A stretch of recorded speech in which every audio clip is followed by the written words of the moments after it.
کیا کہ اگر کسی نے قربانی میں حصہ ڈالا ہو تو اس کے بال اور ناخن، اس شخص کے لیے بال اور ناخن کے کاٹنے کا کیا حکم ہے، کب سے یہ نہ کاٹے؟ دیکھیے، قربانی کرنے والا ہو چاہے قربانی نہ کرنے والا ہو، ان کے لیے مستحب ہوتا ہے کہ پہلی ذوالحجہ سے لے کر 10 تک بال یا ناخن وغیرہ نہ کاٹیں۔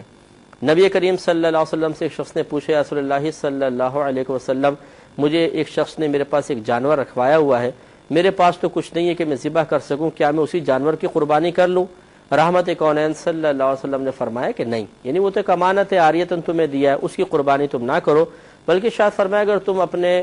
10 دنوں میں بال یا ناخن نہ کاٹو تو اللہ تبارک و تعالیٰ اسی میں تمہاری قربانی قبول فرما لے گا۔ تو دیکھیں، وہ قربانی نہیں کر رہے لیکن سرکار نے ان کو ترغیب دی، اور جو قربانی کر رہا ہے اس کے بارے میں نبی کریم صلی اللہ علیہ وسلم نے فرمایا کہ جو قربانی کا ارادہ رکھے تو اسے چاہیے کہ پہلی سے لے کر 10 تک اپنے بال اور ناخن نہ کاٹے۔ تو لہٰذا لیکن یہ بھی مستحب ہی ہے کہ نہ کاٹے، فرض یا واجب نہیں ہے، لہذا اگر کوئی درمیان میں کاٹ لیتا ہے تو گناہ گار نہیں ہوگا، لیکن افضل یہ ہے کہ ان 10 دنوں میں بال یا ناخن وغیرہ نہ کاٹے جائیں۔ رحیم داد 4 سدہ سے، ذی الحجہ کا چاند نظر آ جائے تو حدیث میں آتا ہے کہ وہ شخص جس نے قربانی کرنی ہے، قربانی کا ارادہ ہے جس کا، ہر آدمی کے لیے نہیں ہے، جس نے قربانی کرنی ہے، جس کا ارادہ ہے، ظاہر ہے مالدار کا ارادہ ہوتا ہے، اور اگر غریب کا ارادہ بن گیا ہے، واجب تو نہیں ہے غریب پر لیکن وہ ارادہ کر لیتا ہے، تو اس کے لیے بھی مستحب حکم یہ ہے کہ وہ ناخن اور بال نہ کاٹے، یعنی چاند نظر آنے سے پہلے کاٹ لے، اور پھر ان 10 دنوں میں نہ کاٹے، اور وہ جب کاٹے جب جانور کے گلے پہ چھری چل جائے۔ یہ افضل عمل ہے، بہتر عمل ہے، لازم نہیں ہے، اور یہ افضل بھی اس صورت میں ہے کہ بعض دفعہ یہ ہوتا ہے کہ 40 دن ہونے والے اور ناخن بال آپ نے کہیں کاٹے نہیں ہیں، تو پھر 40 دن کی مدت سے زیادہ تو پھر یہ ناجائز ہو جائے گا، تو پھر ایسی صورت میں بہرحال آپ کو کاٹنے پڑیں گے، یعنی بہت زیادہ اگر ناخن بال بڑھ گئے ہیں اور 40 دن کی مدت پوری ہونے والی ہے تو پھر آپ کے لیے کاٹنا ان بالوں کو واجب ہے۔ قربانی اپنے وطن میں ہو تو بال وغیرہ کس حساب سے کاٹیں گے؟ بیٹا لندن میں رہتا ہے اور قربانی کراچی میں ہوتی ہے، کیا وہ اپنے بال وغیرہ کراچی کے حساب سے قربانی کے بعد کاٹے گا؟ نزہت صاحبہ کراچی سے، جی ہاں، کیونکہ حدیث میں آتا ہے کہ جو بال یا ناخن نہ کاٹے جائیں، جو کہ افضل عمل ہے، واجب نہیں ہے، تو وہ اس صورت میں ہے جب جانور کے گلے پہ چھری چل جائے تو پھر کاٹ سکتا ہے۔ تو جب کراچی میں اس نے قربانی کی اور یہاں جانور کٹ گیا تو وہ لندن میں ہو یا امریکہ میں ہو، بال کاٹ سکتا ہے۔ قربانی کی عبادت کا آغاز کب ہوا؟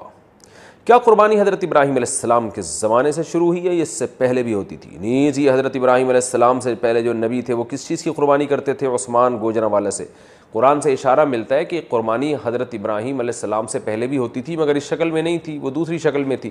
اذ قربا قربانا فتقبل من احدہما ولم يتقبل من الآخر، قابیل اور حابیل نے قربانی پیش کی تھی، حابیل کی قبول ہو گئی، قابیل کی رد ہو گئی، تو اس سے بھی متبادر یہی ہوتا ہے کہ انہوں نے جانور ذبح کر کے اللہ کے ہاں پیش کیا تھا، لیکن کوئی صحیح یقینی مستند بات نہیں ہے اس بارے میں۔ البتہ ابراہیم علیہ السلام سے پراپر اس سنت کا آغاز ہوا ہے، ان کو بیٹے ذبح کرنے کے لیے لٹایا گیا اور پھر انہوں نے اللہ کے حکم کو پورا کیا اور اللہ نے بیٹے کے بجائے ایک جانور دے دیا ان کو۔ تو ہم جو قربانی کی سنت کو پورا کرتے ہیں وہ ابراہیم علیہ السلام کی سنت کو تازہ کرنے کے لیے، ان کی سنت کو زندہ کرنے کے لیے، تو ہماری والی قربانی حضرت ابراہیم سے ہی شروع ہوئی ہے۔ البتہ قربانی یعنی جانور اللہ کے لیے ذبح کرنے کا فلسفہ ہمیں قرآن و سنت سے اشارہ ملتا ہے کہ وہ پہلے سے بھی تھا۔ وہ ناخن بھی نہیں ترشوائے جاتے جب تک کہ قربانی نہ ہو۔ وہ تو دین میں ایک مستحب عمل ہے،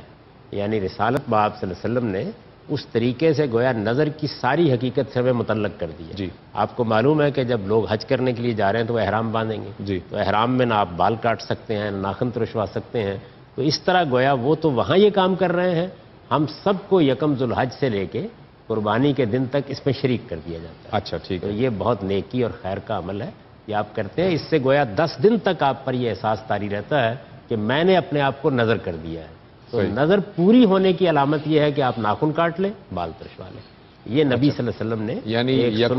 یعنی ذی الحج کا چاند نظر آئے اس وقت سے لے کر قربانی ہونے تک آپ اس سے پرہیز کریں۔ یہ ایک نظارت کی قدیم سنت ہے، یعنی جو اپنے آپ کو اللہ کی نظر کرتے تھے لوگ، تو وہ پھر جتنے نظر کے دن تھے وہ ایسے ہی گزارتے تھے، یہاں تک کہ جب نظر پوری ہوتی ہے، اور آپ دیکھیے کہ اسی چیز کو ہمارے حج کے احرام میں داخل کیا گیا۔ یعنی ہم جیسے ہی احرام باندھتے ہیں تو گویا آپ نظر میں چلے گئے، اور اس کے بعد جب وہ مکمل ہوتی ہے تو اس موقع کے اوپر بال ترشوا دیتے ہیں، ناخن کاٹ لیتے ہیں۔ اس کے درمیان میں نہ بال ترشوائے جاتے ہیں، نہ تزئین کی کوئی چیز کی جاتی ہے۔ یہ گویا بال ترشوانا،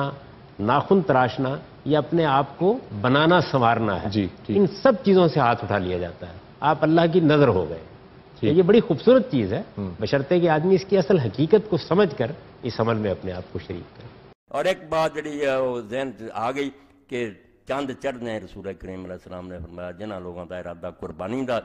وہ اپنے جسم دے کسی حصے دے بال دور نہ کرو۔ آج 2-4 دن رہ گئے، حجامت اپنیاں بغلاں وغیرہ زیر ناف جڑیاں مونڈ لو، مگر جس ویلے پھر چاند چڑھ جائے پھر فرمایا قربانی ذبح ہون تک کوئی آدمی اپنے جسم دے کسی حصے تو بال نہ دور کرے، کوئی ناخن نہ کٹوائے۔ بالکل جس طرح احرام دی حالت جو لوگ ہوندے ہیں،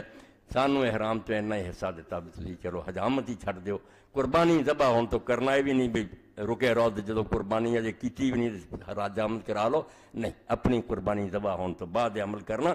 یہ رسول کریم علیہ السلام دی ہدایت ہے، بالکل نیکی دی گل۔ بال نہیں منونے، اور کئی لوگوں نے یہ بھی کیا پر جڑے نہیں بھی قربانی کرنا چاہتے وہ بھی اس طرح کرن تے انہوں نے ثواب ملو گا۔ اکثر لوگ اشتہار دیں غلط بات، یہ نہیں ٹھیک گل، نہ کسی نے چھڑن دی لوڑ ہے۔ جڑے قربانی نہیں کرنا چاہتے انہوں نے چاہیے کہ ہر ہفتے اپنی مچھاں داڑھی ہر شے جڑی ٹھیک ٹھاک رکھنا، جمعہ پڑھنا ہو جی سنت ہے بن سمر کے انہوں نے کانوں خام خواہ چھڑ۔ قربانی والے لی حضور پاک نے فرمایا کہ قربانی والا ایسا کرے دوجیاں لی نہیں۔ روایت بھی ضعیف ہے اور مطلب بھی نہیں۔ الفتح ربانی ہے اور 71 صفحہ 13ویں جلد۔ اتنے امام لکھتے بنار رحمۃ اللہ علیہ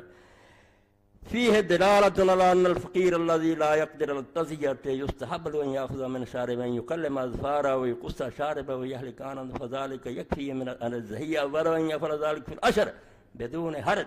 10 دنوں چ جدوں جی چاہے کر سکتا، ناف دے تھلے دے بال بھی منڈے، ناخن بھی کترائے، ہور بھی حجامتاں، وہ باقی سنتاں جویں دین تے نہ وہ تے عمل کرے، انشاءاللہ انہوں اللہ تعالیٰ قربانی کا ثواب دے گا۔ لیشارک الناس یوم العید فی زینت و سرور و نظافت واللہ الموفق۔ وہ ٹھیک ٹھاک ہو کے رہے، انہوں خواہ مخواہ نہیں کرن دی لوگ قربانی والا۔ قربانی والے نو اللہ دے رسول علیہ السلام فرمایا وہ حجامت جڑی نہ پھر چھڑ دے، نہ ناخن کٹوائے تے